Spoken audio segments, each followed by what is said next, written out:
Weight loss కోసం rice తగ్గించారు, చపాతీకి కూడా షిఫ్ట్ అయిపోయారు అండ్ ఫైనల్లీ సక్సెస్ఫుల్గా షుగర్ కట్ చేశారు. కానీ కొంచెం కూడా వెయిట్ లాస్ అవ్వలేదా? మీ స్టమక్ ఎప్పుడు బ్లోటింగ్గా గ్యాషెస్గా అనిపిస్తుందా? మేబీ మీ డైట్ రాంగ్ డైరెక్షన్లో వెళ్తుందేమో. మరి రైట్ డైరెక్షన్ ఏంటి? రైట్ డైరెక్షన్ అంటే meal balance, portion control and eating timings. ఈ 3 ఫ్యాక్టర్స్ కరెక్ట్‌గా ఉంటేనే మీ ఫ్యాట్ బర్న్ స్టార్ట్ అవుతుంది.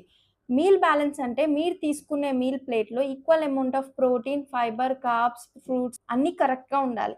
పోర్షన్ కంట్రోల్ అంటే ఎంత తినాలని క్లారిటీ మీకుండాలి. అండ్ ఫైనల్లీ ఈ 2 కరెక్ట్ ఉన్నా గూడా ఈటింగ్ టైమింగ్ అంటే మీరు తీసుకునే ఫుడ్ టైం కరెక్ట్‌గా లేకపోతే ఫ్యాట్ బర్న్ అవ్వదు. మోరోవర్ మీ ఫ్యాట్ ఇంకా స్టోర్ అయిపోతుంటుంది.